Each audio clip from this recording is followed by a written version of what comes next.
కీర్తిశేషులు స్వర్గీయ శ్రీ రాజీవ్ గాంధీ గారు 1990 అక్టోబర్ 2 నాడు ఈ దేశంలో ఈ దేశ ప్రజల మధ్య మతాల చిచ్చుబెట్టి అశాంతిని పెంచి పోషించి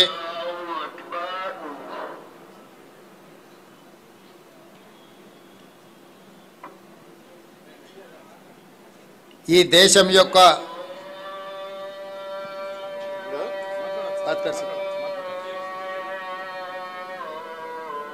శాంతి భద్రతలను దెబ్బతీసి అస్థిర పరిస్థితులు కల్పిస్తున్నప్పుడు దేశ సమగ్రతను సమైక్యతను కాపాడడానికి శ్రీ రాజీవ్ గాంధీ గారు సద్భావన యాత్ర మొదలుపెట్టడం జరిగింది. ఆ సద్భావన యాత్ర స్ఫూర్తిని ఈనాడు ఈ కార్యక్రమాన్ని ఏర్పాటు చేసి సభాధ్యక్షత వహించిన మాజీ పిసిసి అధ్యక్షులు సాగునీటి పారుదల శాఖ మంత్రివర్యులు ఉత్తమ్ కుమార్ రెడ్డి గారు పెద్దలు నిరంజన్ సూచన మేరకు ఈ కార్యక్రమాన్ని నిర్వహించి రాజీవ్ గాంధీ గారి యొక్క స్ఫూర్తిని కొనసాగించడానికి ఈరోజు రాజీవ్ సద్భావన అవార్డు పెద్దలు జాతీయ స్థాయిలో పేరు సంపాదించిన సల్మాన్ ఖుర్షీద్ గారిని ఎంపిక చేసి వారిని సన్మానించే కార్యక్రమానికి నాతో పాటు పిసిసి అధ్యక్షులు మహేష్ కుమార్ గౌడ్ గారిని, మాజీ పిసిసి అధ్యక్షులు ఆనాడు రాజీవ్ గాంధీ గారు సద్భావన యాత్ర 1990లో నిర్వహించినప్పుడు పిసిసి అధ్యక్షులుగా పనిచేసిన వి హనుమంతరావు గారిని, మిత్రులు మంత్రివర్యులు పొంగులేటి శ్రీనివాసరెడ్డి గారిని, శాసనమండలి సభ్యులను, శాసనసభ్యులను, ప్రభుత్వ సలహాదారులను, వివిధ కార్పొరేషన్ చైర్మన్లను, పార్టీ ముఖ్యమైన నాయకులను, రాజీవ్ గాంధీ అభిమానులందరినీ పిలిచి ఆహ్వానించి ఈరోజు సల్మాన్ ఖుర్షీద్ గారికి ఈ అవార్డు ప్రదానం చేయడం జరిగింది. మనస్ఫూర్తిగా నిర్వాహకులను, జి నిరంజన్ గారి మిత్ర బృందాన్ని రాష్ట్ర ముఖ్యమంత్రిగా నేను అభినందిస్తున్నా. అక్టోబర్ 19 ప్రతి సంవత్సరం గత 35 సంవత్సరాల నుంచి నిర్వహిస్తూ ఈ దేశంలో శాంతి సామరస్యాన్ని కాపాడిన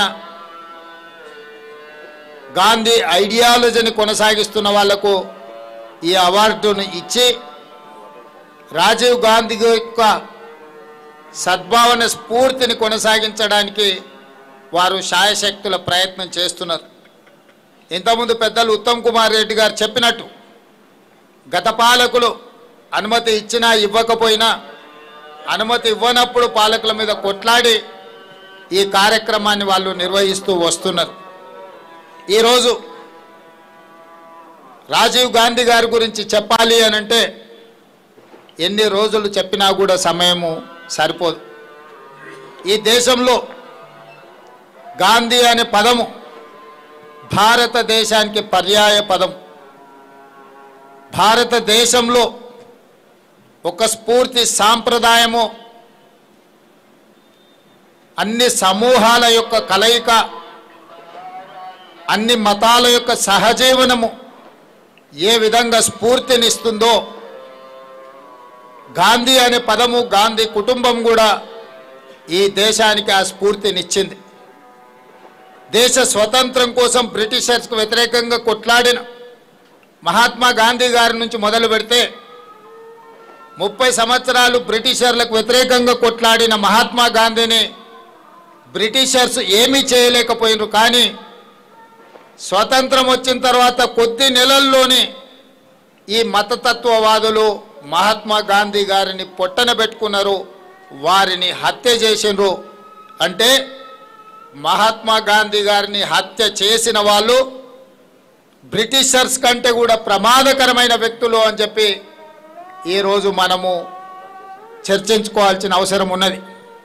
అదేవిధంగా ఈ దేశ ప్రధానమంత్రిగా ప్రపంచ ఉక్కు మహిళగా పేరుగాంచిన శ్రీమతి ఇందిరాగాంధీ గారు మలితరంలో ఈ దేశ సమగ్రత సమైక్యతను కాపాడడానికి వారి అసూలు బాసిండ్రు, చివరి రక్తపు బొట్టు దారబోసిండ్రు, ఈ దేశ సమగ్రతను కాపాడిండ్రు.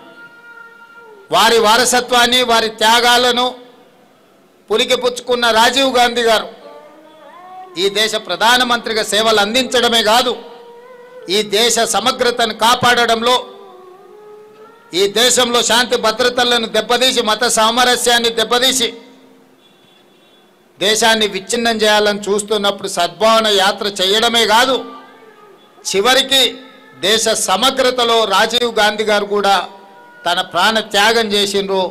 తన చివరి రక్తపు బొట్టుని దేశ సమగ్రత కోసము వారు బలి ఇవ్వడం జరిగింది.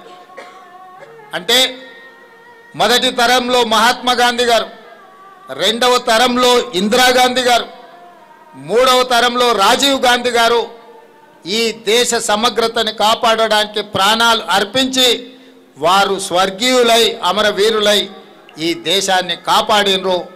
ఆ స్ఫూర్తితోనే ఈనాడు ఈ కార్యక్రమాన్ని పెద్దలు నిరంజన్ గారు ఈరోజు ఇక్కడ ఏర్పాటు చేసి ఏ విధంగా అయితే 3 తరాలు దేశం కోసం పనిచేసిండ్రు, ఈరోజు అవార్డు గ్రహీత సల్మాన్ ఖుర్షీద్ గారి కుటుంబం కూడా జాకిర్ హుసేన్ గారు మహాత్మా గాంధీ గారితో కలిసి స్వతంత్రం పోరాటం చేసి ఈ దేశానికి రాష్ట్రపతిగా పనిచేసింది. వారి తండ్రి ఇందిరాగాంధీ గారితో పాటు విదేశాంగ మంత్రిగా ఈ దేశం కోసము సేవలు అందించారు. సల్మాన్ ఖుర్షీద్ గారు ఇందిరాగాంధీ గారు ఓఎస్డీ నుంచి మొదలుపెట్టి రాజీవ్ గాంధీ గారు, శ్రీమతి సోనియా గాంధీ గారు, నేడు రాహుల్ గాంధీ గారు 3 తరాలతోని దేశంలో గాంధీ కుటుంబంతోని వారు పనిచేయడము ఒక అరుదైన గొప్ప అవకాశం. ఇప్పుడు పెద్దలు ఉత్తమ్ కుమార్ రెడ్డి గారు చెప్పినట్టు విదేశాంగ శాఖ వాళ్ళ తండ్రి గారు నిర్వహిస్తే తిరిగి మళ్ళీ వారు ఆ బాధ్యతను నిర్వహించరు. ఖుర్షీద్ సాబ్ बहुत कम लोग हैं, मेरे ख्याल से कोई है नहीं, महात्मा गांधी जी के साथ जो परिवार काम किया, उनके आपके दादाजी ने महात्मा गांधी जी के साथ काम किए, इस देश के राष्ट्रपति बने. आपके पिताजी ने श्रीमती इंदिरा जी के साथ काम किए, एक्सटर्नल अफेयर्स मिनिस्टर के पोजीशन में काम किए, और आप इंदिरा जी, राजीव जी, सोनिया जी, आज राहुल गांधी जी तक इतने साल इतने परिवारों से आप काम किए, आप तीसरी लाइन पे इस देश में गांधी परिवार के साथ काम किए. इस देश में मेरे ख्याल से गांधी परिवार के अलावा 3 लिए काम किए सो कोई परिवार नहीं है. आज मैं बहुत खुशी से गर्व से कहना चाहता हूं, जो अवार्ड आपको दिए यह बहुत कीमती है. ये अवार्ड आपको नहीं, जो अवार्ड का नाम आज देश भर इसका रोशन लागू करने वाले हैं. क्योंकि कभी कभी अवार्ड किसी को रिकॉग्नाइजेशन देते, कभी कभी किसी को अवार्ड दिए तो अवार्ड को कुछ पहचान आ जाते.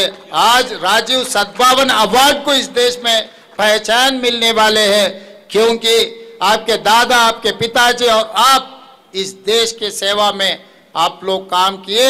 हम लोग आज जो ये जिम्मेदारी से जो काम किए, एक दो गुजारिश है मेरे तरफ से. राजीव गांधी जी ने जब 21 साल था वोट हक, राजीव गांधी जी ने युवाओं को वोट देने के लिए 18 साल कर दिए कॉन्स्टिट्यूशनल अमेंडमेंट से. मगर जिस दिन 21 साल वोट का हक थे, तब एमएलए एमपी चुनाव लड़ना है तो 25 साल थे.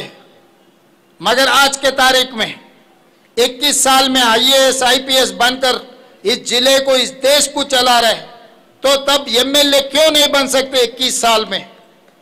जब वोट हक था 21 साल, तब चुनाव लड़ने के लिए 25 साल लागू किए, कानून किए थे।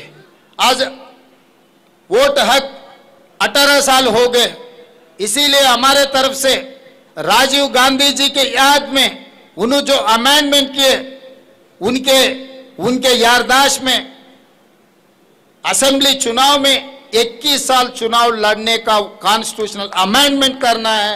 हमारे तरफ से, तेलंगाना के तरफ से आने वाले दिनों में असेंबली में ये रेजोल्यूशन पास करके आपको जिम्मेदारी देंगे। आप दिल्ली में कहीं पर भी केंद्र सरकार से और कांग्रेस पार्टी के तरफ से CWC member of Congress party में भी ये अमेंडमेंट लागू करना है, क्योंकि इस देश को चलाने के लिए युवताओं को मौका देना है। क्योंकि आज अच्छे स्कूलों में पढ़ रहे बच्चे लोग जब IAS बन सकता है, जब IPS बन सकता है, जिलों को चला सकते और देश को चला सकते, क्यों MLA नहीं बन सकते? इसीलिए मैं ये मंच पे राजीव गांधी जी को याद करते हुए मैं आपको यही गुजारिश है, 21 साल वो चुनाव लड़ने के लिए MLA का जो कॉन्स्टिट्यूशनल अमेंडमेंट के लिए आप जिम्मेदारी लिए तो हम खुशी हो जाएंगे। यहाँ सब लोग उसके लिए इंतजार कर रहे हैं, ये जिम्मेदारी हम लोग आपको दे रहे हैं। ఈ రోజు రాజీవ్ గాంధీ గారి స్ఫూర్తితో, ఇందిరాగాంధీ, మహాత్మా గాంధీ గారి స్ఫూర్తితో దేశంని తిరిగి విచ్ఛిన్నం చేయాలని కొన్ని మతశక్తులు ప్రయత్నం చేస్తున్నప్పుడు మన నాయకుడు రాహుల్ గాంధీ గారు కన్యాకుమారి నుంచి కశ్మీర్ వరకు పాదయాత్ర చేసి 150 రోజులు 4000 కిలోమీటర్లు మండు టెండల్లో మంచు కొండల్లో రాహుల్ గాంధీ గారు పాదయాత్ర చేశారు। ఆ పాదయాత్రలో భాగంగానే రాహుల్ గాంధీ గారు ఇక్కడికి వచ్చారు చార్మినార్ దగ్గరికి।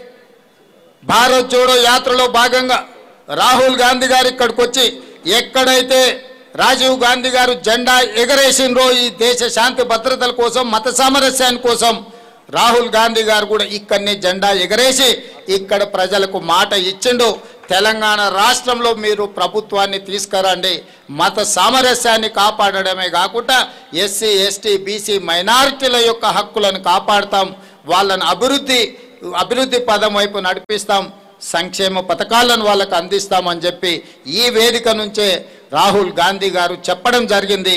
వారు ఇక్కడి నుంచి భారత్ జోడో యాత్ర చేయడం జరిగింది।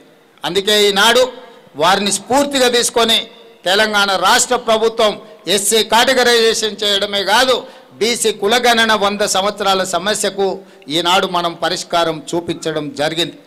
సంక్షేమ పథకాల గురించి పెద్దలు షబ్బీర్ అలీ గారు, ఉత్తమ్ కుమార్ రెడ్డి గారు, మహేష్ గౌడ్ గారు పూర్తిగా వివరాలను మీకు చెప్పడం జరిగింది। నేను చెప్పాల్సిన అవసరం లేదు। నా యొక్క మనవి ఒక్కటే, కుట్రలు కుతంత్రాలను చేసే వాళ్ళను తిప్పికొట్టాలి। జరగబోయే ఎన్నికల్లో ఈరోజు చీలిక తీసుకురావాలని కేంద్రంలో ఉన్న పార్టీకి బి టీమ్గా మారి మొన్న జరిగిన పార్లమెంట్ ఎన్నికల్లో మీరు చూడండి, మహబూబ్ నగర్, చేవెళ్ళ, సికింద్రాబాద్, మెదక్, మల్కాజిగిరి, కరీంనగర్, ఆదిలాబాద్, నిజామాబాద్ 8 సీట్లలో BRS పార్టీకి డిపాజిట్ జప్తు అయితే బీజేపీ ఆ 8 సీట్లను గెలిచింది। అసెంబ్లీ ఎన్నికలప్పుడు 37% ఓట్లు వచ్చిన BRS కరెక్ట్ 4 నెలల్లో పార్లమెంట్ ఎన్నికలు జరిగితే 15% పడిపోయింది। 22% BRS ఓట్లు ఎక్కడికి మాయమైన, ఎవరికి చేరినాయో మీరు అంచనా వేయండి।